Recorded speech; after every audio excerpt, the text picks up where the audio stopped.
Et maintenant, nous allons nous pencher, enfin, dans la dernière partie de l'iceberg de Monster High.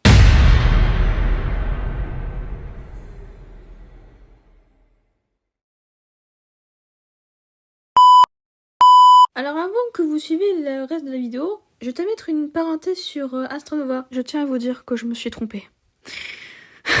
Peut-être, je sais pas. Parce que j'ai revu l'extrait avec Astronova quand elle parle avec Apple et Raven. Et en fait, il y a Apple qui dit Fabulous. Non, plutôt Fabulous. Alors on l'entend pas très bien, hein, mais je vais vous mettre un extrait, hein, voilà. Monster High, it's real! Oh, fabulous! Bon, attendez, je pense pas que vous avez entendu, hein. Fabulous! Fabulous! Fabulous! Vu cet extrait en HD avec le son digne d'un téléphone au Moyen-Âge, une question se pose. Est-ce que Astronova serait fait belle ? Possible. Parce qu'elles ont à peu près le même style de vêtements, je dirais. Enfin, presque la même construction, je pense que t'as compris, frérot. Donc, est-ce que Astronova serait fait belle ? Je ne sais pas. Et pas un nouveau perso, mais je pense que tout le monde s'en carre le cul. On va déjà présenter certains personnages de Eva Atterley. Pour commencer, nous avons Raven, ma chouchou, et Apple, cette sale petite p***. Pour ceux qui ont regardé les dessins animés, je pense que vous pouvez comprendre pourquoi je l'appelle sale pute. Hein. Voilà, voilà. Et comme ça, vous me ferez pas chier. Allez, allez. Donc, le personnage principal dans cette série, c'est Raven. Raven Queen, c'est la fille de la méchante reine dans Blanche-Neige. Cette madame. Regarde, maman, un psychopathe. En plus de faire tourner un bourrique sa fille, elle est prisonnière dans un miroir, comme si elle était en hôpital psychiatrique, tout simplement. Hein. Ouais, parce que pour ceux qui n'ont pas compris, sa mère, elle est folle. Hein. Sauf que sa mère veut que sa fille soit beaucoup plus méchante que elle, sauf que Raven, elle veut pas. Et elle fait très bien comprendre, quoi. Et même sa mère, elle se réjouit quand elle se met en colère, quoi. Bref. Sauf que même les autres personnes veulent qu'elle soit méchante. En commençant, d'ailleurs, par... Appelle cette connasse. Nous, spectateurs, on va bien comprendre que c'est par intérêt qu'elle est amie avec Raven, hein, voilà. Et qu'elle ne pense pas du tout aux sentiments des autres, loin de là. C'est une meuf qui est égoïste, égocentrique et faux cul. Mais quel intérêt, vous allez me dire, elle veut sa destinée. Apple veut que sa destinée, elle s'en fout des autres. Pute! J'ai dit pute! Mais bon, on va pas dire que du mal quand même, hein, on est là pour ça. Après, tu vas me dire, au fur et à mesure que les saisons avancent, elle comprend enfin cette conne. Ouais, parce qu'elle est stupide et qu'elle fait confiance à sa mère. Parce que oui, sa mère c'est autre chose aussi, hein, voilà. Mais bon, après elle l'aide de temps en temps, voilà. Elle est gentille et tout, bon voilà. Mais en fait, elle est comme ça avec Raven parce qu'elle est conne. Elle est débile, elle ne comprend pas et surtout qu'elle est tout le temps dans le cul de sa mère, on va dire, voilà. Des fois, ça arrive qu'elle est intelligente, tu vois. Ça arrive que des fois elle ait des petites idées en tête, bon voilà. Mais à part ça, elle est ultra conne, hein, voilà. Hein. D'ailleurs, quand je dis le cul de sa mère, c'est plutôt les stéréotypes du genre. Et aussi le directeur, ah oui, j'ai pas oublié le directeur Monsieur Grimm là, lui là, voilà. Et ben il veut aussi à tout prix que Raven devienne méchante. Alors une question se pose, pourquoi il la force autant Raven ? Eh bien, par intérêt. Parce que ça doit être comme ça, parce que c'est comme ça, et que par malheur, si ça changeait tout le cours de l'existence des contes de fées, tout changerait. Oui, vraiment, c'est ça. Hein. Donc en gros, si Raven ne signe pas le livre, ils sont tous dans la merde, voilà. Ah, et d'ailleurs, Monsieur Grimm, il passe une petite épine dans Raven en disant que oui, si tu signes pas le livre, tu vas disparaître. Tu vas crever, quoi. Et du coup, Raven va stresser toute la journée, quoi. Mais Maddie a une idée. Il va voir l'autre Grimm, du coup. Et du coup, il lui dit, entre guillemets, parce que, oui, le mec, il s'est fait ensorceler, du coup, il dit n'importe quoi. Mais du coup, quand Maddie traduit, en fait, si elle signe pas le livre, son histoire continue. Oh, c'est sérieux? Oh, c'est génial! Enfin... Je crois. Hein? Tu crois? Hé, le n'importe quoi, ce n'est pas une langue exacte! Ah, et vous voulez savoir c'est quoi sa destinée ? Et celle d'Apple ?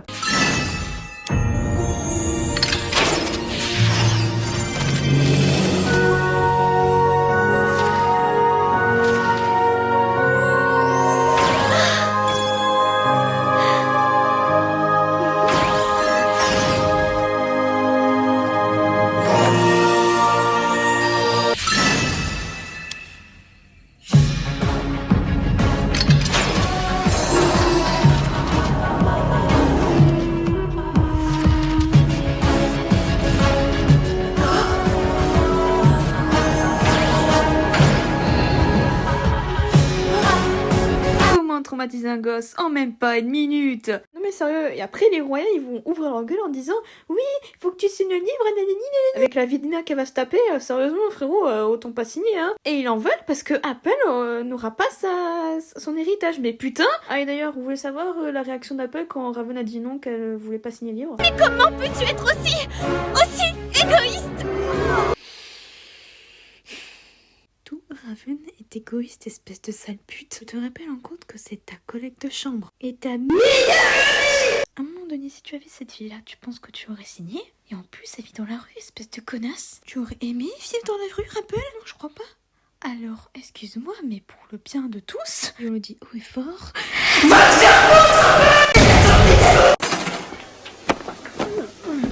Fuck you, fuck you, fuck you. You're cool. And fuck you, I'm out.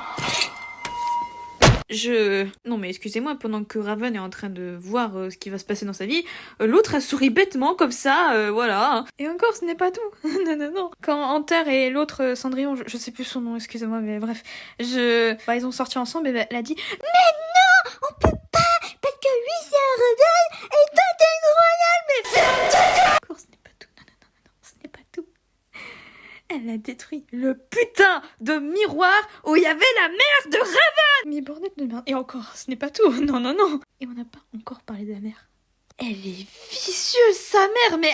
Ah, le con de ta mère. Voilà, le con de ta mère. Un truc qu'on doit bien avouer, c'est que les deux mères prennent soin de leur fille, entre guillemets. Et je dis bien entre guillemets. En même temps, elles se détestent, mais elles sont flirtées. Et encore, je dis ça, mais les deux, elles se détestent mutuellement. Et encore, la Blanche-Neige, elle est putain de vicieuse, cette pute. D'ailleurs, je ne comprends pas comment Raven est aussi patiente avec cette pute. Mais vraiment, il lui faut une médaille à Raven pour être aussi patiente avec elle. Parce que franchement, qu'elle dise « Ouais, s'il te plaît, signe le livre, frérot, ta gueule, ouais, ta gueule !» Pour éviter de blablater pendant des heures, je vais faire une photo des personnages plus ce qu'ils ont fait. Voilà, comme ça, ce sera très rapide. Voilà, voilà.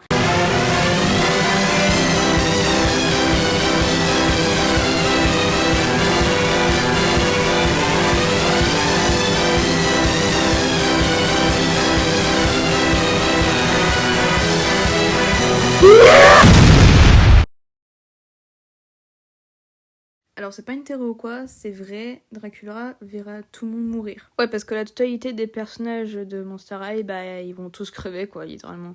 À part la Denise, si elle retire pas leur bandage. Frankie, s'il y a de l'électricité, peut-être. Les vampires, même si dans Once by Dead, bah, Dracula il meurt, mais bon. On peut espérer, hein. Les fantômes également, voilà. Aussi Astranova et Cupid peut-être. Mais à part ça, tout le monde va crever quoi. Autour des années 2012 jusqu'à 2016, nous avons eu des dolls qui bougent. La première fois, ce sera avec la vidéo de Rissil33, Bratz contre Monster High. Alors c'est pas vraiment une poupée qui bouge, c'est plus un casier qui bouge. Voilà. À 5 minutes et 17 secondes, on verra que le casier bouge. D'ailleurs, dans cette série de vidéos, c'est l'une des plus vues, vous voyez bien pourquoi. Du coup, elle a fait une vidéo bonus pour montrer que c'était pas truqué. Et nous expliquer ce qui s'est passé. D'ailleurs, le casier bouge au moment précis de sa phrase, je cite... Je vais faire monter toutes ces Monster High contre toi. Comme par hasard, c'est bien cette phrase, mais bordel. Alors, je ne sais pas si Rissil33 continue de faire des vidéos parce que ça fait 2 ans qu'on l'a pas vu. Mais bon, en tout cas, je vais te dire, tu nous as refait notre enfance avec des histoires, mais pépites. Et des reviews, mais incroyables, voilà. Bref, avançons sur une autre vidéo qui est la fameuse vidéo la plus connue des Monster High qui bougent. Et c'est la fameuse vidéo de La Rochelle qui bouge. Alors, sachez que cette vidéo m'a fait peur. Et je pense que pour beaucoup aussi, puisque beaucoup de personnes n'achetaient plus La Rochelle à cause de ça. Alors je vais vous dire une chose, c'est fake. Voilà.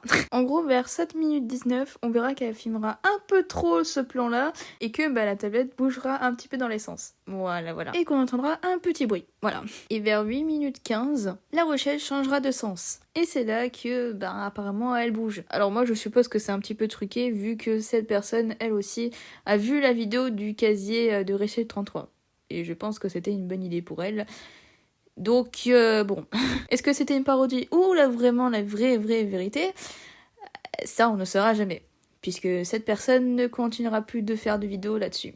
Voilà, voilà. Suite à cette vidéo, beaucoup de personnes vont reprendre les idées, du coup, de cette personne. Et je vous rappelle que de base, c'est un casier qui bouge, hein, c'est pas une poupée ou quoi, hein, voilà. Et du coup, c'est souvent les bras ou les jambes. Alors, dans les poupées Monster High, quand vous les usez trop, ça arrive des fois que les jointures, donc, pour tenir les poupées, bougent toutes seules. Par exemple, pour les jambes, des fois, quand vous les asseyez trop, eh bien, les articulations deviennent un peu plus faciles à utiliser. Donc du coup c'est pour ça que les jambes pendent toutes seules. Pareil pour les bras, si vous les usez trop également, et ben ça fera que les bras bougent tout seuls également. Voilà, c'est aussi simple que ça. Donc vous inquiétez pas, vos Monster High ne sont pas hantés.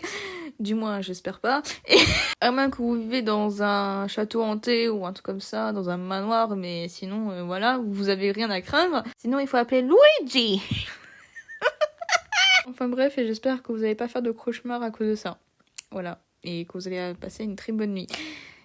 Et sinon, c'est Twilight qui se débarrassera de vos cauchemars, vous inquiétez pas. Si vous la voyez pendant la nuit, faites comme si vous la voyez pas. Oh non mais putain, je suis con, c'est pas possible. Dans les concept art de Booyork, et même dans le script de base, Laguna et Frankie devaient être séparés du groupe. En premier lieu dans un musée avec des dinosaures, en os, hein, vous inquiétez pas, mais aussi elles vont rencontrer une Giant Girl, ou une goule géante. Alors on sait que cette goule, elle vit dans les égouts, mais on sait pas pourquoi elle vit dans les égouts, mais aussi pourquoi Laguna et Frankie ont besoin de son aide. Peut-être pour les plans de la ville, ce qui serait possible. Ou même rentrer en évasion dans le palais des Deux-Nils, peut-être.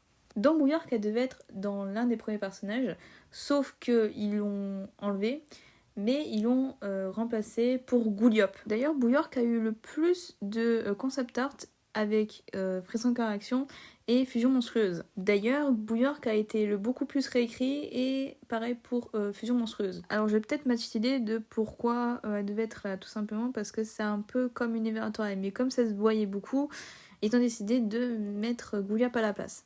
Et il y a un lien avec Gouliop, justement. Et on arrive sur la théorie que je vous teasais. Alors, quand je dis que certains mondes viendraient de Everatorail, ça voudrait dire partiellement que leurs parents seraient les Everatorail, ou voir leurs grands-parents, ça dépend. Alors par exemple, on l'a déjà fait sur Claudine, du coup, qui serait la petite fille de Cerise. Donc Cerise serait la grand-mère de Claudine. Voir qu'elle serait dans la famille de Cerise, voilà. Bon, ça, c'est un exemple à peu près crédible, et du coup... Je vois ta logique, donc ça voudrait dire que Draculaura serait Apple et que Frankie serait Ashline du coup. Alors non. Alors si tu parles d'Escaritel, non. Par exemple pour Frankie, on sait que bien avant qu'elle soit Frankie, voilà, eh bien elle était une scientifique. Et on sait pas vraiment pour l'instant, enfin j'ai pas trop vérifié, mais bon, peut-être que je ferai une vidéo en à part entière où je ferai des recherches poussées, mais voilà. Et pour Draculaura, je vous rappelle qu'elle est née en 412, et que ses parents de base c'est Camilla et Gaius, voilà. Et que du coup, Apple ne compte pas. À part si Apple serait secrètement une famille de Gaius ou de Camilla. Ça, à vous de voir. Alors ça, je vais pas vous mentir que oui, Draculaura et... Apple ont presque le même caractère. Et est-ce que c'est sa mère? Non. Moi je veux que le truc soit canon, pas un truc fanon. Parce que il faut bien que le lore soit bien construit. Donc Draculaura, à ce moment-là, avant que je vous dise ce qui s'est passé pour Monsieur Dracula, de base elle est morte. Voilà. Et puis ensuite quelqu'un l'a sauvée et qui a créé Dracula littéralement. Donc vous verrez un peu plus tard, à moins que vous ayez déjà trouvé. Bref, je vais direct commencer, vu que vous avez déjà vu l'exemple, avec Blondie. Oui, je parle bien de Blondie. Alors, dans ce contexte-là, elle aurait eu un accident, ce qui provoquerait sa mort. Et elle aurait lâché son âme et son corps. Donc 2 personnages. Et ces 2 personnages en question, qui ont la même théorie également, c'est Ghoulia et Spectra. Selon plusieurs personnes, Spectra et Ghoulia seraient la même personne. Et moi, j'ai ajouté Blondie puisque elle représente aussi les mêmes caractéristiques. Je vais vous dire lesquelles. Voici les points communs. Elles ont toutes les yeux bleus. Les 3 rentrent facilement dans des endroits. Par exemple, Blondie qui peut déverrouiller n'importe quelle serrure, Spectra qui passe à travers, et Ghoulia qui peut aller n'importe où sans aucun problème, vu qu'elle est smart. Les 3 détiennent un journal d'école ou un blog, ou les 2. Les 3 ont à peu près le même sentiment d'être seules. Pour Blondie, on sait très bien qu'elle fait ça pour être...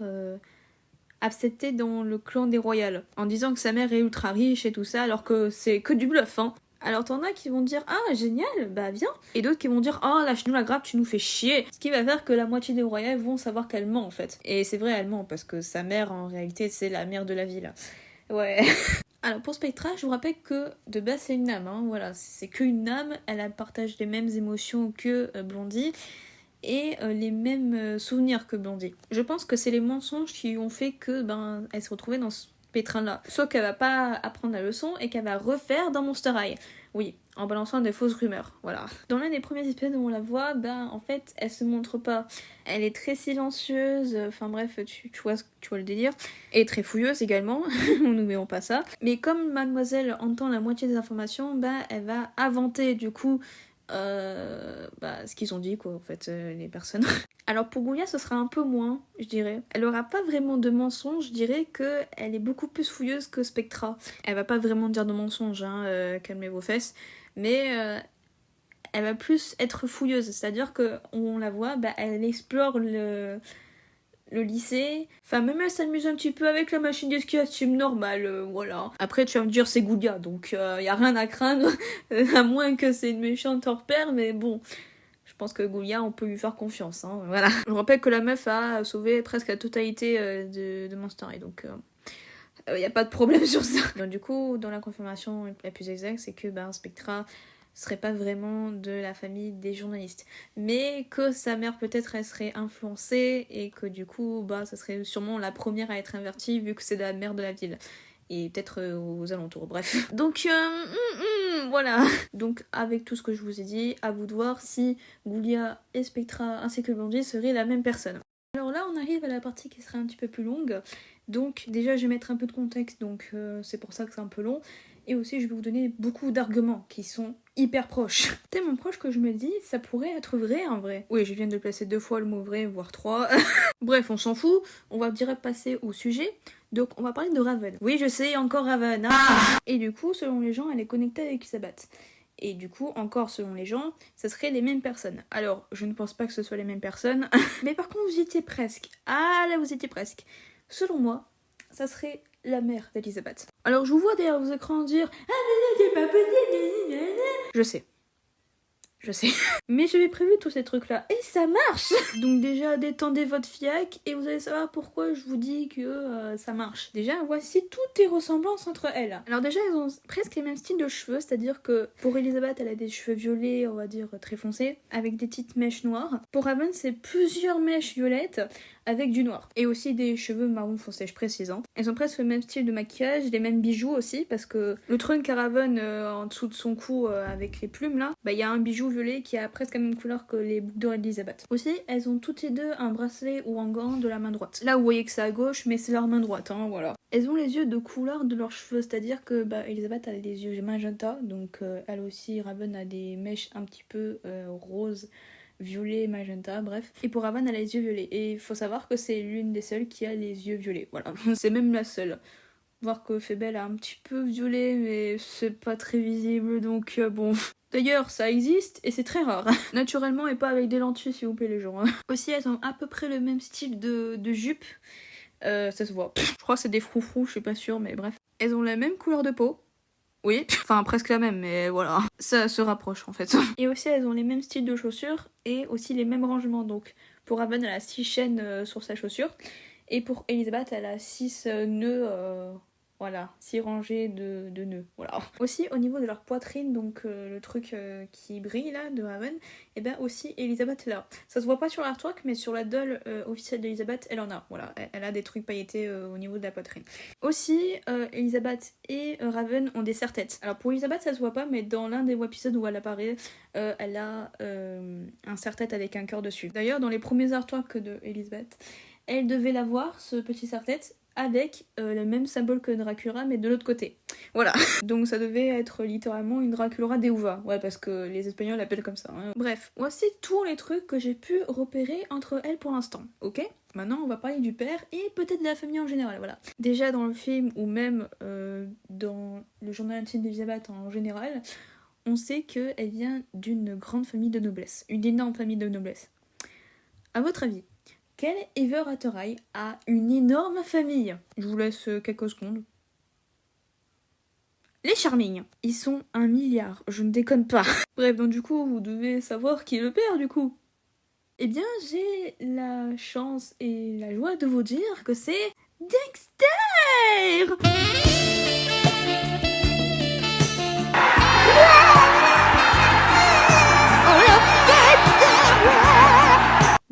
qu'on sait que c'est Dexter qui est parti à la fameuse expédition du laitier, donc du coup on sait très bien qui est l'oncle en question. Bon déjà avant de parler de tout ça, il faut un peu de contexte. Déjà, on sait déjà que les frères Schramming, ils ont un bon terme mais bancal. Je dirais que Daring, le grand frère de Dexter, en fait, il se met trop en avant. C'est-à-dire qu'il se dit oui c'est moi le plus fort parce que je suis né en premier, nana, je suis le plus fort parce que je suis plus courageux, je suis plus beau, voilà. Donc est-ce qu'ils ont un bon terme ? Oui, mais du mauvais sens. Il se fait pas respecter par tout le monde, surtout les filles, qui quand il essaye de faire la même chose que son frère, et les filles, elle aime pas trop quoi. Mais en fait les seuls qui le respectent c'est Raven, son pote Dumpty là, sa sœur Darling et Cupid qui tient la chandelle. Mais à part ça personne ne le calcule hein. Mais lui il va avoir un crush sur Raven dès qu'il a vu direct hein, je vous le dis. Et elle c'est pareil. Mais ça a failli pas se faire puisque Cupid a tenu la chandelle. Mais heureusement vous inquiétez pas, Dexter et Raven sont bien ensemble hein, vous en faites pas. Cupid a arrêté de nous casser les couilles hein, voilà. Mais du coup la question que tout le monde se pose c'est comment ils sont devenus vampires. Eh bien c'est très simple jamais. J'ai deux propositions qui peut amener à ce que les deux deviennent vampires. Voir tout le château entier vu que c'est tous les royals, hein, voilà. 1. Peut-être une malédiction. Dans ce contexte-là, on va parler de Lord Stoker, Daring, et de Rosabella. Ils vont se marier, je suppose, et ils vont avoir un gosse, Kira Valentine. Malheureusement, la relation entre eux va s'aggraver vu qu'il reprend ses mauvaises habitudes. Je suppose qu'il s'est passé un événement qui a fait que la mère de Valentin soit aussi aigrie avec son fils. Parce que oui, dans le film Pourquoi les ghouls tombent-elles amoureuses, on apprend que Kira Valentine collectionne les cœurs brisés des ghouls. Et bien c'est ce que Daring faisait vu qu'il sortait tout le temps avec des filles, puis ensuite se séparait avec elles, voilà. Donc vu que les deux ont à peu près les mêmes pouvoirs, c'est logique. Et même Kira Valentine utilise des objets, voilà. Surtout que les deux sont très sûrs d'eux, hein, voilà. Et bien je suppose qu'ils se sont séparés à cause de ce qui s'est passé, peut-être qu'il lui a fait du mal, sûrement pour ça. C'est pour cela qu'elle dit à son fils de l'aider plusieurs fois, et pour le punir de ce qu'il a fait à Rosabella, on sait pas c'est quoi, mais bon voilà, je pense que c'est l'une des fées qui a foutu une malédiction. Alors je pense plus sur Fébel qui a foutu une malédiction à tout le monde, et que du coup, en fait, tous les royaumes sont devenus des vampires, voilà. Du coup, c'est pour ça que Dexter, Raven et Elizabeth vont devenir des vampires. Et même tout le château entier. Mention spéciale pour Lord Stoker qui va devenir ultra laid, mais vraiment beaucoup plus laid que sa nièce, son frère, etc., etc. Et à cause de ça, il va péter un câble et il va devenir encore plus jaloux que jamais. Ouais, parce que littéralement, le frérot, il est pas net psychologiquement hein, à propos de son apparence, mais bon. Ça, c'est l'une des premières raisons. Maintenant, la deuxième. Un pouvoir ou destinée cachée par Dexter ? Alors oui, il faut savoir que le frérot, on sait pas vraiment grand chose sur sa destinée, à part qu'il doit sauver des princesses, qui est Raven littéralement. Sauf que sa destinée, entre guillemets, c'était dans le faux livre des légendes, donc est-ce que c'est sa vraie destinée ou pas ? Est-ce que le vrai livre des légendes, c'est la même chose que le faux ?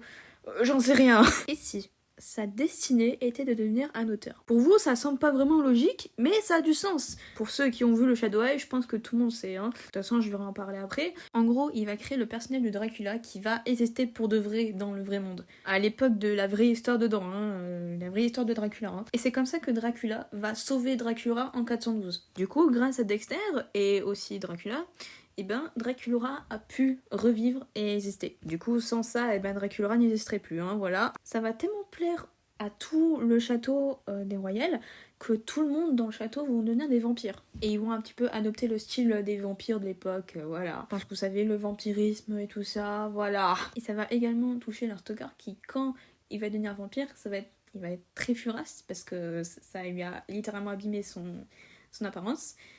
Et c'est pour ça qu'il déteste autant Dracula. Voilà.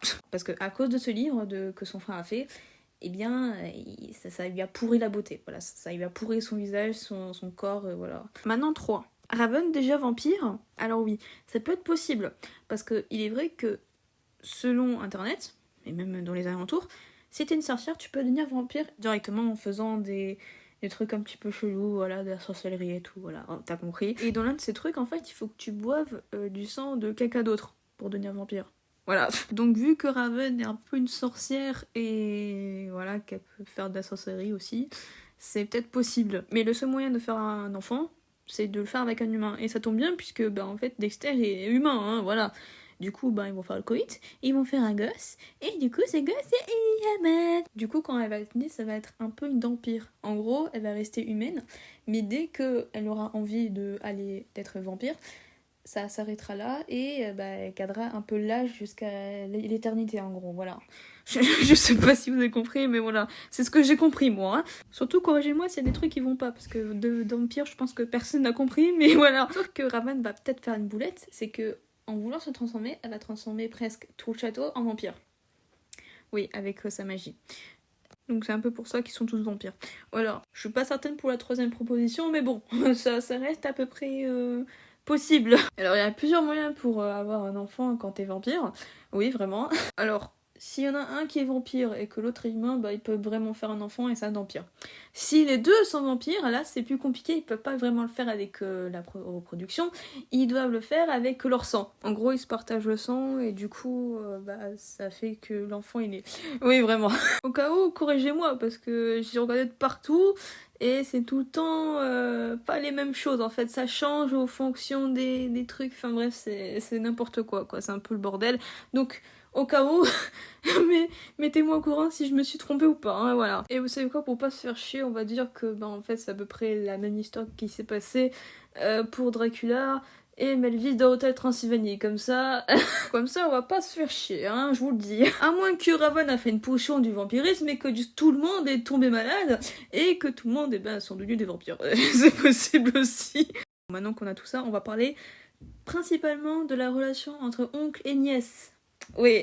Alors après que le père est parti à la fameuse expédition du laitier, Elisabeth et son oncle, c'est compliqué. Ouais. Alors déjà, au fait, elle devait avoir 12 ans, ok 1200 ans, ok d'accord. Et l'autre, c'est un vieux crouton dégarni. Hein. Je vous rappelle que la Go, quand elle était toute petite, elle était terrorisée par son oncle, littéralement. Elle est partie, direct. Et bien, je crois que j'ai trouvé ce qui s'est passé, l'élément fort qui a fait qu'elle se casse. Alors, je pense qu'il y a eu une dispute entre les deux qui a fait que ça se parte en couille. Comme avec sa femme, en fait, leur stalker. Alors, c'est pas vraiment une dispute du genre, ouais, je fais rien, et toi, voilà. Non. Je pense que c'est une dispute presque de la même façon que Raven et sa mère dans Everard High. Pour ceux qui savent pas, en fait, la méchante reine traite le père de Raven comme une grosse merde, en vrai. Et ça énerve Raven. Eh bien, je pense que ça aurait été la même chose pour Elisabeth et du coup son oncle, que en fait son oncle critiquait énormément le père d'Elisabeth ainsi que sa mère. Et que du coup, face aux critiques, elle s'est un peu énervée parce que franchement, frérot, quitter pour juger ma famille, s'il te plaît. Je pense qu'il a critiqué son père comme un con et sa mère comme une sorcière, et voilà. Je vais pas vous faire des détails, je pense que vous savez. Hein. Du coup, ce qui a fait que ça a fait une dispute générale, et que du coup, à cause de ça, je pense qu'il a dû violenter sa nièce. Alors, je vais pas dire de conneries ou quoi, mais il y a un indice.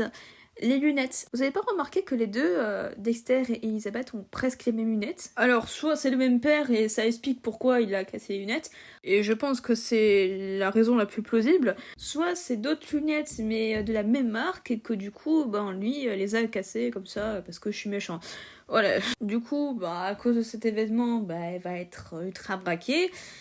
Elle va pas être trop confiance en elle, c'est pour ça que dans sa lettre elle dit ouais, il est beaucoup plus grand que moi et tout, je suis qu'un gosse, je peux rien faire, voilà, donc autant partir en fait. Dans le film, on sait que les seules personnes qui vont l'aider à combattre son oncle, c'est Draculaura, Monsieur Dracula et Sim. Eh bien, sachez qu'il y a 2 personnages en plus qui ont aidé Elisabeth pour son avenir pour le théâtre, pour avoir des bases et tout ça, voilà. Alors, sachez que les 2 sont sortis avec le connard de leur stalker, et que du coup, elles sont colocataires en plus. Je vous laisse quelques secondes pour deviner. Et bien, ces 2 personnes sont Lizzie et Duchesse. En gros, vu l'état de la nièce de l'autre con là, elles se sont dit, vas-y, on va l'aider. Comme ça, lui, il va bien avoir le seum, et nous, on sera contente. Et on lui dira chat. En gros, Lizzie va lui apprendre à... Écoute, si les choses tournent mal, tu ne peux rien y faire, vrai ou vrai? Faux! Quand le monde entier te persécute, tu te dois de persécuter le monde. Elle va lui apprendre à se défendre devant des gens aussi plus grands qu'elle, et du coup s'affirmer très brièvement, voilà. Et Duchesse va lui apprendre toutes les bases du théâtre, voilà. Déjà des bases pour le théâtre, pour qu'elle soit à peu près bien préparée, voilà. Du coup, quand elle est partie, un jour avant que les humains attaquent les vampires, eh bien ils ont même pas remarqué que la nièce n'était plus là en fait. Ils ont juste vu que le cœur du vampire n'était plus là et ils cherchaient partout. Et en fait ils sont tiltés à la fin que tout le monde s'est barré que Elisabeth n'était pas là. Avec le cœur du vampire après. C'est comme ça qu'il va savoir que Elisabeth en fait c'est la vraie reine. Du coup leur stalker va essayer de la retrouver sauf que en fait sans le cœur il peut rien trouver en fait. Vu qu'elle a amené le cœur avec elle. Donc ils sont un petit peu dans la merde. Du coup, pendant ces 400 ans d'excursion, elle va rester un peu longtemps à Langdoum et c'est comme ça qu'elle va avoir son accent british qui va venir et son accent transylvanien qui va disparaître. Voilà. Ensuite, quelques années plus tard, elle va aller à sa première représentation qui est dans le Bayou, comme nous le suggère Oni. D'ailleurs, pour Oni, elle a un fétiché sur les vampires. Ouais, je déconne pas. Du coup, c'est pour ça qu'elle sait autant de trucs sur les vampires. Hein. Si vous voulez savoir, voilà. Ah oui, d'ailleurs, plusieurs personnes pensent que ça serait Maddie. Alors, je ne pense pas que ce soit Maddie, mais je pense plutôt que ça serait la grand-mère de Oni, vu que la grand-mère de Oni est un peu folle. Dans son journal, elle s'est marqué ça, donc... Peut-être, hein. Et vu que la grand-mère de Oni et la grand-mère d'Operetta sont très amies, on peut suggérer que les deux grand-mères viennent des Verterailles, hein, voilà. Et je pense que vous connaissez un petit peu la chanson pour tout le reste du film, hein, voilà. D'ailleurs, son personnage Véronica est un peu inspiré de Lizzie et de Duchesse, les deux ensemble. Et du coup, c'est pour ça que Véronica Vamp, entre guillemets, parce que Véronica Vamp c'est son nom d'actrice, oui. Du coup, le personnage qu'elle incarne, ça serait Duchesse. Ou peut-être Twilight, vu que les deux mecs s'appellent Edward et... je sais pas qui, là, bref. Pardon, Edouard, excusez-moi. Et pourquoi pas Jean-Kévin de Sergi Pontoise, tant que t'y es, bon, bref. Du coup, c'est pour ça qu'elle a plusieurs tons quand elle s'adresse à son oncle, voilà. Et du coup, vous connaissez la chanson, je vais pas vous faire tout le pitch du film, mais en gros, c'est un peu ça, quoi. Bon, c'était long, mais ça en valait la peine, quand même, hein, voilà. Maintenant, je vais parler un peu de Gouillop. Alors déjà, on sait qu'elle a été créée dans un laboratoire et qu'elle était une expérience. Et qu'elle a été créée par un certain RS. Alors voici la lettre en détail que je vais vous lire en traduisant ce qu'il y a écrit. Donc, à qui cela peut concerner ? 2 points. Un monde froid et stérile n'est pas un endroit pour élever un petit être vivant. Je peux tout lui donner, sauf une communauté où la seule chose qui la concerne sera mesurée à la taille de son cœur. Je sais que vous pouvez lui donner la non-vie que je ne peux pas lui donner. Cordialement, RS.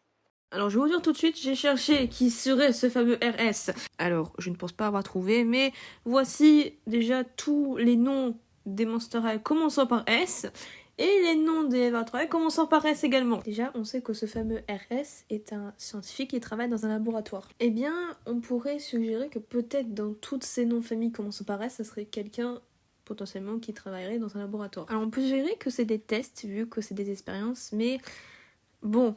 on sait pas trop. Après, ce n'est pas possible non plus que les chagarous et tout ça viennent de ces laboratoires. Donc on peut suggérer qu'ils testent aussi sur les morts et sur d'autres êtres vivants, on va dire. Même qui créent des êtres vivants, enfin bref. D'ailleurs, Gouillop est radioactif, puisque oui, dans ses yeux, il y a un logo de radioactivité. Donc ça voudrait dire que Gouillop est radioactive.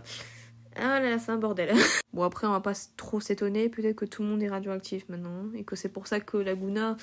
Oni, etc. sont nés, on va dire. Ou juste par l'évolution de l'espèce, avec les aliments qu'ils mangent, l'accouplement, etc. Voilà. Bon, maintenant je vais parler de Twyla, la dernière. Au premier abord, je me suis dit que peut-être elle serait liée avec Blondie. Oui, encore Blondie. Par le fait qu'elle peut aller n'importe où, et que, ben évidemment, elle écoute tout ce que les gens disent, mais elle dit pas, en fait. Elle le garde pour elle, enfin, à part s'il y a des gros problèmes, quoi, hein, voilà. Donc ça voudrait dire que Blondie a 3 formes, hein. Évidemment, les 3 os, 3 formes, c'est du génie. Ça pourrait être une possibilité, mais moi je suppose plus que ce serait la fille de Alistair et de Bunny. Parce que oui, elle peut voyager dans toutes les portes, elle peut grandir, d'ailleurs, dans un comic, elle est grande, et elle rencontre les mini centaures, là, de merde, là. Elle peut apparaître comme Kitty du coup dans l'exemple, puisque oui, Kitty apparaît genre, enfin on la voit pas, mais pour Twyla on la voit mais sous forme d'ombre, enfin vous avez compris quoi. Et comme c'est la fille du Bogeyman du coup, et que c'est un peu la fille d'Alice, enfin la petite fille de Alice, on peut suggérer qu'elle protège les enfants du cauchemar du Wonderland, puisque potentiellement peut-être certaines personnes pourraient avoir le cauchemar du Pays des Merveilles. Ou Wonderland, bref, n'importe. Parce que oui, le Pays des Merveilles, c'est un cauchemar, voilà. Et du coup, c'est pour ça qu'elle aide des autres à dormir correctement, voilà. Donc si vous rêvez du Chapelier Fou ou de la Reine de Cœur, Twyla pourra vous aider à dormir correctement. Et voilà, et je pense qu'on peut trouver plus si on cherche un peu plus dans Everterailles et dans Monster High, si on cherche tous les détails des personnages et des personnalités en général. Même si j'ai trouvé pour la plupart de ces personnages, je suis sûre que vous aussi vous pouvez trouver avec d'autres personnages. Donc selon vous, quel Monster High serait lié à tel Everatorail? Et il faut bien que la raison soit bien justifiée avec des preuves, parce qu'on va pas dire ah Dracula c'est Apple parce que elles se ressemblent. Non, faut un peu de contexte aussi, faut un petit peu lier les deux lore ensemble, parce que oui, quand même. Voilà les gars. C'est à vous de jouer. Les catacombes du lycée Monster High, enfin! Bon, je vais vous présenter brièvement c'est quoi les catacombes. En bref, c'est un peu le bordel. On connaît un peu l'entrée, mais pas ce qu'il y a à la fin. Puisque les catacombes, ça va très très profond. C'est très profond. Et on ne sait pas trop ce qu'il y a en dessous, quoi. Mais bon. On part un monstre, un Tulu... Bon, je sais pas comment le prononcer, voilà. Ce truc, apparemment, il a des bébés, voilà. Qui sont un peu éparpillés dans les catacombes, voilà. Et pourquoi je vous dis que c'est un peu sans fin? Parce qu'il y a plein de passages différents qui vous conmènent soit dans une salle de Monster High, soit dans d'autre part dans les catacombes. Du coup, c'est un peu plus loin. C'est un peu comme les catacombes de Paris, sauf que c'est infini.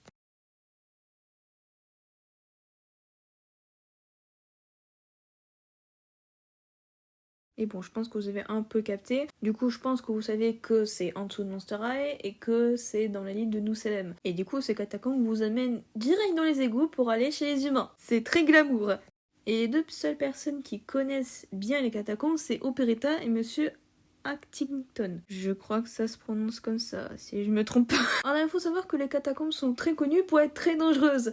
Mais il est possible d'y pénétrer sans être en danger dans les parties communes, on va dire. Pas dans les parties les plus profondes, parce que dans les parties les plus profondes, là, tu risques ton arrêt de mort. Et bien, c'est ce qui est arrivé à 13 étudiants quand ils sont allés dans les catacombes avec le père de Frankie pour installer un laboratoire. Sauf que les 13 étudiants ne sont jamais revenus. Il y a juste le papa de Frankie qui est juste en vie, voilà. Mais je viens d'y penser, comme par hasard, il y a un laboratoire. Monsieur RS ou Madame RS? Est-ce vous? Non, on va pas penser à ça pour l'instant. On sait rien de ces 13 étudiants, donc bon. Ça peut être des Everatorail d'avant, ça peut être des monstres venus d'ailleurs, bref. Pour l'instant, on n'en sait rien. Mais c'est un peu bizarre qu'ils installent un laboratoire comme ça. Ah d'ailleurs, il y a un épisode où Frankie et toute sa bande vont aller dans ce laboratoire, sauf que, en fait... elles n'y sont pas allées à ma connaissance. Aussi, il y a Eskia Sim qui s'est aventuré là-bas. Parce que ils voulaient savoir un peu plus sur les bâtisseurs, puisque c'est eux qui ont fait les catacombes apparemment. Et comme je vous ai dit dans la dernière partie, il est allé avec des compères, des inventeurs, des scientifiques, enfin bref, un peu tout, hein, voilà. Mais ils sont jamais revenus. Et peut-être que eux aussi ils étaient 13, je sais pas, mais vu le nombre de scientifiques et tout que je vous avais présenté avant, c'est possible. Ou même que la moitié des parents soient des Everatorail, ou même tous, hein, tant qu'on y est, sauf Cléo et Nefera évidemment, puisque ils étaient avant quoi, avant les Everatorail, donc bon.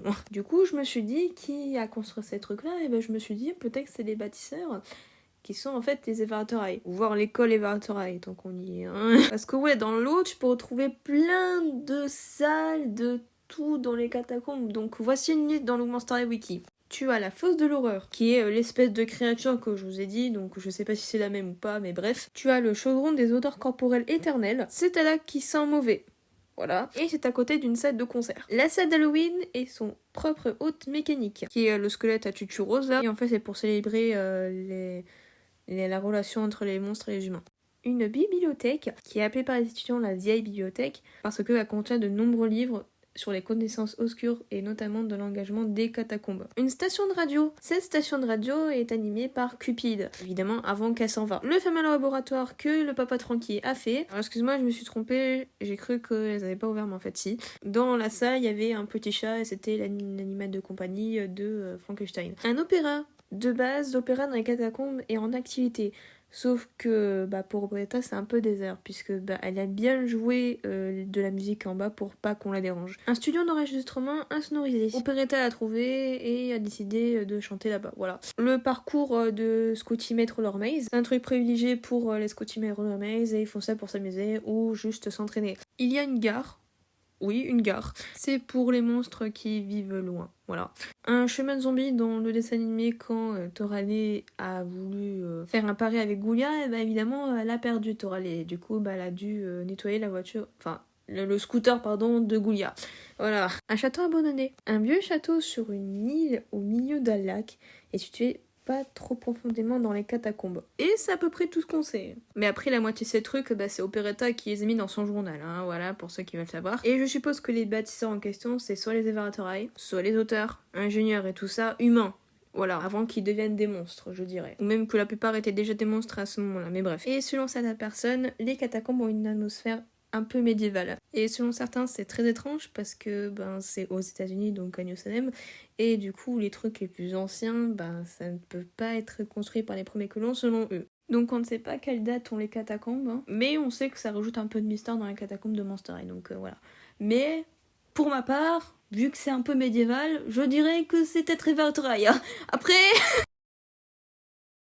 Alors pour ceux qui ne savent pas, j'ai déjà fait une vidéo là-dessus, du fait que la G1, la G2, la G3 et Everatorae seraient connectés ensemble. Alors si vous avez le temps, vous pouvez la regarder maintenant si vous voulez, ou un peu plus tard quand vous saurez les autres points de l'iceberg. Et puis comme ça, vous serez un peu fixé sur ça quoi. On y revient sur le Lost Movie, vu que vous avez vu peut-être la vidéo que je vous ai mis avant. Mais je vais quand même faire un rapide résumé pour ceux qui n'ont pas vu la vidéo. Dans l'école se prépare une espèce de foire, une célébration pour quelque chose, voilà. Et tout le monde se prépare aux tâches. Sauf Dracula qui a eu un rêve, du coup, où elle pourchassait une personne. Jusqu'à qu'elle se fasse réveiller par cauchemar, où elle était en train de lire un livre. Donc vu qu'elle a pas grand chose à faire, elle va se réfugier dans le grenier de Monster High. Et en fait, le livre que je vous ai dit tout à l'heure, en fait c'est celui de son amie Una. Alors Una c'est une kitsune à 9 queues, et en fait ça devait être le nouveau personnage de ce film du coup. Et Dracula et elle étaient beaucoup amies à l'époque. Il faut savoir que Una était folle dingue des histoires de contes de fées, et en fait elle a trouvé qu'il y avait beaucoup plus de monde que Monster High en fait, et celui de Everatorae, donc les contes de fées. Elle va trouver un moyen d'y aller, sauf que malheureusement elle va être piégée par la méchante reine. Du coup elle a disparu pendant 150 ans, et Dracula tout ce qu'elle veut c'est la ramener à Monster High. Sauf que Dracula ne croyait pas à Una, et du coup Una elle est restée toute seule dans son coin, et puis voilà. Du coup dans le grenier il y aura Claudine et Cléo qui vont rejoindre Dracula parce que elles ont vu que Dracula était dans le mal. Et du coup Claudine sort un crayon de je ne sais où et commence à gribouiller le livre en question. Et c'est là qu'elle va tomber sur une écriture qui et une formule pour aller à Everatorae. Donc le soir venu, du coup Dracula a eu la fameuse idée de faire ce rituel pour aller à Everatorae. Juste pour le plaisir, enfin vous voyez ce que je veux dire. Donc Cléo va chercher des diamants de son lustre et elles vont commencer le rituel. Du coup ça a marché et elles vont être dans Everatorae. Sauf qu'elles vont tomber dans un labyrinthe et rencontrer les Everatorae en question. C'est là que Raven va les prévenir que en fait sa mère va venir dans Monster High et les détruire. Ce qui choque tout le monde en fait. Donc, du coup elles vont aller dans ce labyrinthe pour trouver une sortie. Pendant ce temps à Monster High, les élèves étaient en train de finir les préparatifs jusqu'à qu'une camionnette, une charrette arrive avec une drôle de vieille dame dedans. Devinez qui est cette vieille dame en question, vous savez. Du coup, elle a proposé aux élèves des objets. Par exemple, une balle magique. Du coup, certains élèves seront convaincus et d'autres, pas vraiment. Mais bon, ils vont quand même y aller. Sauf que vous savez, ils seront tous dans la merde. Revenons au groupe qui est toujours bloqué dans le labyrinthe. Elles vont sortir du labyrinthe, puis ensuite rencontrer un double de Claude, un Claude qui est tout violet, qui est transformé en gobelin. Et en fait, pour passer au passage suivant, elles doivent répondre à ces 3 questions. Sauf que Claudine perd patience et du coup, Claude les attaque et elles vont dans l'eau. Sauf que cette eau en question va les faire changer de pouvoir. C'est-à-dire qu'en fait, Dracula va avoir les pouvoirs de Raven et Raven va avoir les pouvoirs de Dracula. Cléo les pouvoirs d'Apple et Claudine les pouvoirs de Maddie. Enfin, vous voyez ce que je veux dire. Du coup, Claudine, Maddie, Cléo et Apple vont réussir à sortir du labyrinthe et aller à Monster High. Sauf qu'ils vont voir qu'il n'y a pas vraiment grand monde et que en fait la seule qui reste c'est quelqu'un qui est supposé être Madame Sans Tête. Sauf qu'elles vont rentrer dans le bureau de Madame Sans Tête, sauf que c'est la méchante reine. Elle va leur proposer de signer le livre pour qu'elles soient tranquilles, sauf que les 4 ne veulent pas. Et du coup, la méchante reine va les zapper. Retour sur Dracula et Raven qui vont rencontrer Una. Du coup, Una va dire qu'en fait, t'as accidentellement fait les trucs qui étaient dans mon journal et que du coup, t'es tombé ici, dans le labyrinthe, et du coup, t'es piégé comme moi. Du coup, Dracula va s'excuser, va dire ah, j'aurais dû t'écouter, etc. Voilà, t'as vous avez compris. Du coup, on va comprendre que Una essayait de trouver une sortie, sauf que la méchante reine n'arrêtait pas de lui foutre des passages n'importe comment, qui disparaît, qui réapparaît sans raison. On va dire que c'est peut-être les catacombes, hein. Du coup, elles vont aller dans un château où il y a possiblement une sortie. Un château où il y a un dragon, justement. Sauf que la porte est fermée et en fait, il faut retrouver la clé où il y a le trésor du dragon. Elles vont se faire attaquer par le dragon, mais par extrémistes, elles vont traverser la porte qui est en fait un portail vers Monster High. Elles arrivent à Monster High et elles voient que la méchante reine a foutu la merde dans Monster High. Et du coup, la seule qui peut l'arrêter, c'est Draculaura vu qu'elle a les pouvoirs de Raven. Du coup, grâce à Draculaura, le monde sera sauvé. Alors par contre, le dragon qui est là, je ne sais pas si c'est Draculaura ou si c'est la méchante reine, mais Balek. Du coup, Draculaura redevient la normale et détruit le livre de Una, je suppose. Je sais pas si c'est le livre ou si c'est un bijou en particulier. Enfin bref, un artefact, je sais pas. Du coup, tout le monde redevient la normale. Les Évarateurs rentrent chez eux et la méchante reine, apparemment, elle est bloquée dans son labyrinthe. Et c'est la fin. Oui, vraiment. Alors d'ailleurs, comme Brouillard, qu'on devait avoir des chansons dans ce film. Alors par contre, je ne sais pas les titres de ces chansons. Et malheureusement, ça n'a jamais été publié. Mais il y a certaines séquences où je suppose que l'une d'entre elles devait être chantée par la méchante reine. J'imagine trop une musique un peu du style d'Auteur Facilier dans La Princesse et la Grenouille et un peu aussi de Ursula dans La Petite Sirène. Je pense que ça lui irait tellement bien. Et vous savez quoi, mettez des paroles pour la méchante reine, hein. On fait ça pour plaisir, hein, tant qu'on y est. Alors Boupei, c'est la fille des narrateurs qu'on entend en fond dans Evarator High. Et c'est aussi le logo de Evarator High, évidemment. Il faut savoir que la première fois qu'on va l'entendre, c'est vers le film Wonderland, mais aussi vers la saison 3, il me semble. Au premier temps, elle va écouter comme nous, en fait, c'est une spectatrice comme nous, mais un peu plus tard dans le film Wonderland, elle voulait lire sa première histoire, sauf que ses parents ne voulait pas parce que évidemment elle est trop pressée pour ça, donc voilà. Du coup vous vous dites, ah mais c'est quand qu'elle va lire sa première histoire du coup, et c'est quoi qu'elle va lire? Eh bien sachez que sa première histoire est le...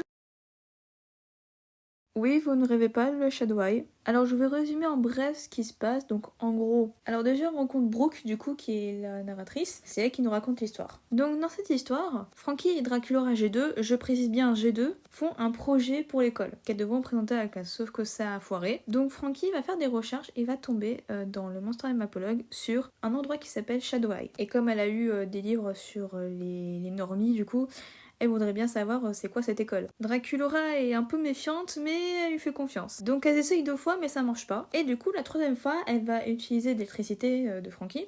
Et du coup, ça marche. Déjà, dans les 2 premiers temps, quand elles ont fait les 2 fois leur truc, il y a eu un miroir qui s'est craqué. Et bien, ce miroir, c'est celui de la méchante reine. La 3e fois où elles ont fait, en fait, il y a eu un tremblement de terre. Bon, même si les 2 autres fois c'était pareil, mais bon. Et là, elles vont se retrouver à Evarator High. Alors, au premier coup d'œil, elles ont cru que c'était Shadow Eye, sauf que non. Mais aussi, tout d'abord, il y avait Apple et Raven qui étaient en classe. Et pendant qu'elles étaient en classe, il y a eu un tremblement de terre. Et tout le monde pense que c'est Raven, alors qu'elle a rien fait. Je vous rappelle que c'est la faute de Frankie, hein, voilà. Du coup, après moult péripéties dans l'école et que Monsieur Grimm les a mis dans son bureau, eh bien, Apple et Maddie vont aller dans le bureau aussi de Monsieur Grimm pour garder un œil sur Draculaura et Frankie. Évidemment, Raven arrive après avec son dragon. Du coup, elles vont attendre Monsieur Grimm jusqu'à le soir où elles devront dormir sur le sol. Je déconne pas. Donc en fait, Apple, Maddie, Frankie et Draculaura dorment sur le sol, mais Raven ne dort pas, puisqu'elle reste éveillée et elle se dit putain maman qu'est-ce que t'as foutu? Et elle est persuadée que c'est sa mère qui a foutu la merde, puisque oui, sa mère va foutre la merde. Tiens, tant qu'on y est, la mère de Raven, elle va aller à Monster High et elle va croire que c'est Shadow Eye. Elle va être aidée par Monica du coup, avec ses homeboys, et ils vont aller à la bibliothèque perdue pour savoir un peu plus sur les narrateurs. On revient sur Raven et Apple et toute la bande, où d'un seul coup il y a eu un énorme brouillard où on voit rien, et les pouvoirs de Raven sont inutilisables dans ce brouillard. Donc elle va enchanter un espèce d'objet, peut-être une boussole, pour savoir où est Maddie. Parce que oui, Maddie a été kidnappée par les homeboys de Monica. Du coup, elles vont partir à sa recherche. Et on va comprendre que le brouillard en question, eh bien, c'est un truc imaginatif. C'est-à-dire que si tu imagines un monstre qui vient de ta tête, eh bien, il apparaît. Pour de vrai. Et c'est ce qui va se passer pour nos 4 héroïnes, puisque après des moments de marche, elles vont se reposer pour dormir. Sauf que Frankie ne dort pas, et en fait, elle rêve que ses amis sont en danger, dans son labo, et qu'il y a de la lave. Oui, de la vraie lave. Et vu qu'elle rêve de Draculaura, et ben Draculaura, en dormant en fait, elle va aller devant la lave. Du coup, Frankie dit arrête, ce n'est pas réel. Et du coup, tout disparaît. Et Draculaura se réveille. Ensuite, pour Apple, elle va se faire des runs sur sa mère, et du coup, les filles elles vont dire ce n'est pas réel, Apple, réveille-toi. Enfin, pas réveille-toi, puisque ça se passe pour de vrai, mais voilà. Et pour Raven, au premier abord, elle voit une autre version de sa mère qui est beaucoup plus gentille, mais ensuite, elle attaque avec des boules de feu.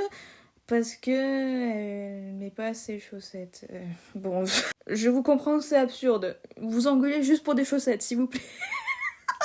Bon, ça va prendre longtemps pour que Raven pense à quelque chose pour éloigner sa mère. Pardon, fausse mère, puisqu'elle a inventé. Et du coup, il y a des animaux qui attaquent, des abeilles multicolores, des nuages. Bref, c'est un peu un bordel. Mais vous en faites pas, elle est partie la fausse mère, hein. Malheureusement pas la vraie.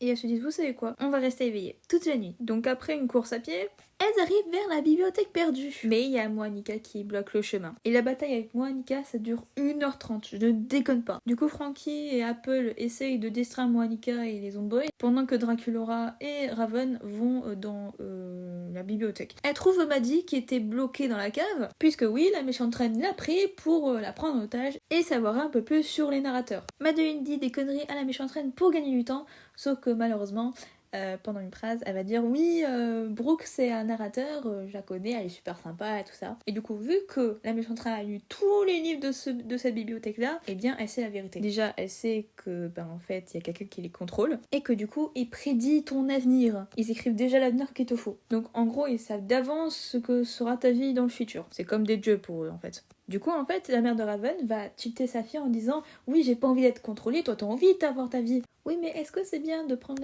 les autres vies des gens? Non, je crois pas. Mais après moult répercussions, elle va dire à Raven que oui, je fais ça pour toi. Et du coup, elle va enlever la barrière qu'elle a mis, parce que oui, elle a mis une barrière. Et du coup, elle a terminé ses trucs magiques. Parce que oui, je sais pas ce qu'elle faisait. Elle faisait un truc avec une corde et tout.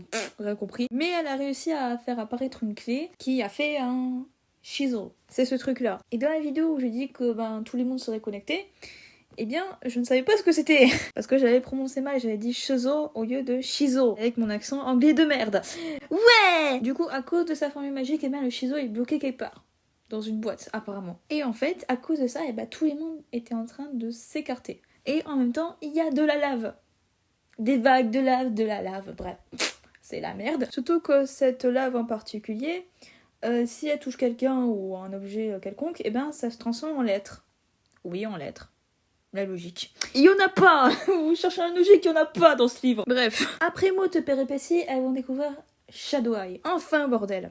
Enfin. Et là, on va comprendre enfin pourquoi les parents de Brooke n'ont pas voulu qu'elle lise ce putain de livre. Et surtout pour répondre à la question de Brooke. Maman, papa, c'est quoi?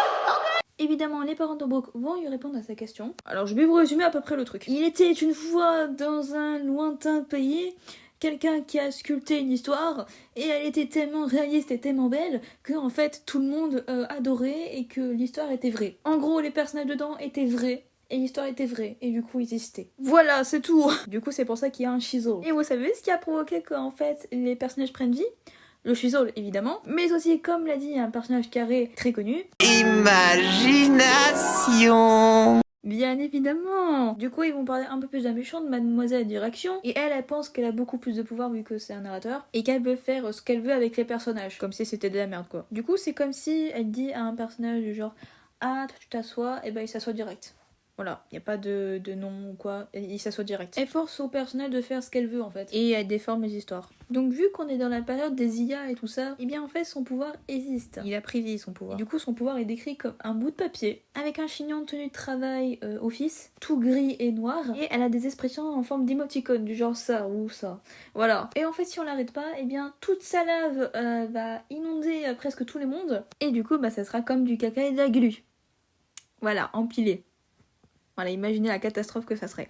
Je pense que vous avez les refs. Et du coup, le seul moyen pour empêcher ça, eh bien, c'est qu'il y a un narrateur sur tous les narrateurs du monde qui doit aller dans le monde des histoires. Et il doit utiliser tous les pouvoirs des narrateurs, plus les pouvoirs des personnages. Du coup, il doit mettre le Chisel dans la boîte de Shadow Eye, et du coup, ça dégage. Et du coup, le narrateur se sacrifie pour sa vie. En gros, c'est soit tu meurs, soit tu meurs. Voilà. Et en gros, quand Evertray et Monstera se sont rencontrés pour la première fois, et bien c'est comme si ils étaient bien connectés. Du coup, ils allaient se recoller, puisque avant ils étaient tous décalés. Sauf qu'il faut pas qu'ils se reconnectent. Tout simplement parce que en fait, à cause de ça, en fait, le Shadow Eye va les aimanter comme des aimants, littéralement. Du coup, en fait, il faut remplacer le Chisel par un autre Chisel, du coup. Oui.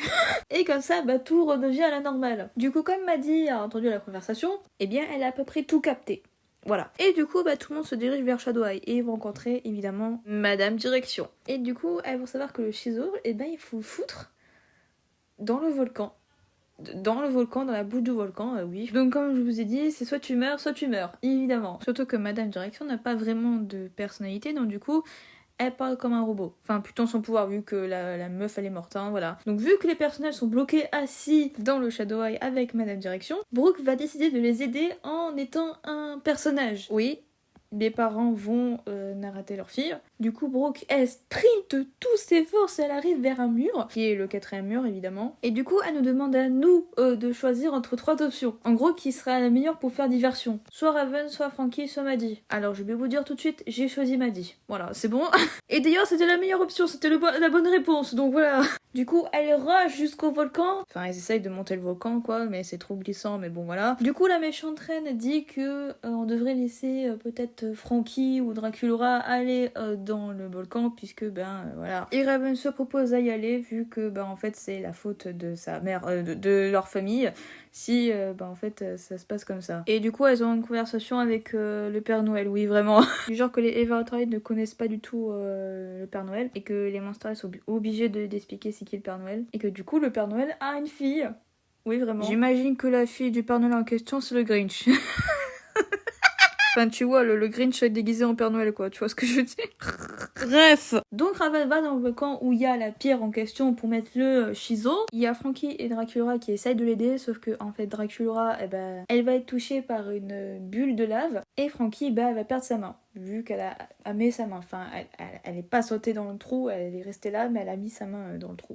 T'as compris. Du coup, Raven va mettre un sortilège dans le truc pour qu'elle mette direct, quoi. Raven était prêt à se sacrifier pour ça. Oui, vraiment. Sauf que sa mère, elle va dire non, tu vas mourir. Et en fait, la mère de Raven va se sacrifier. Alors déjà, elle dit oui, je fais ça pour le pouvoir. Bon, Raven est un peu déçue, mais bon. Mais après, elle nous a bien fait une blague, la mère de Raven, c'est qu'en fait, elle se souciait vraiment de sa fille.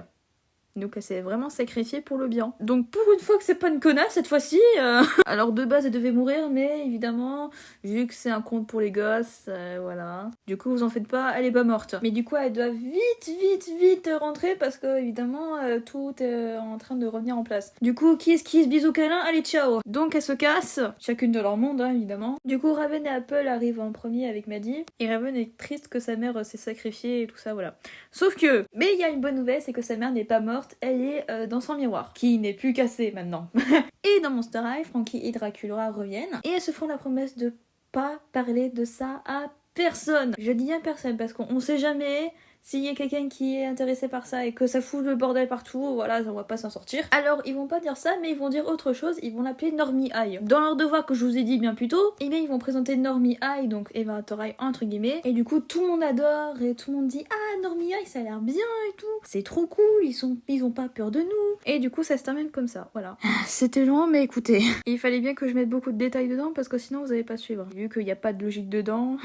Et maintenant, pour le plus grand plaisir, on va passer à la dernière partie de l'iceberg. Oui, je sais, mais toute bonne chose a une fin, n'est-ce pas? En fait, je montrerai, c'est un peu la conclusion de cet iceberg. Tout se boucle. C'est-à-dire grâce à l'imagination d'une personne et aussi d'une communauté derrière, on a créé la plus grande licence que Mattel a pu faire. Avec Eva Eye et Barbie bien sûr. Et grâce à Mattel, nos personnages sont vraiment devenus réels. Grâce à nous.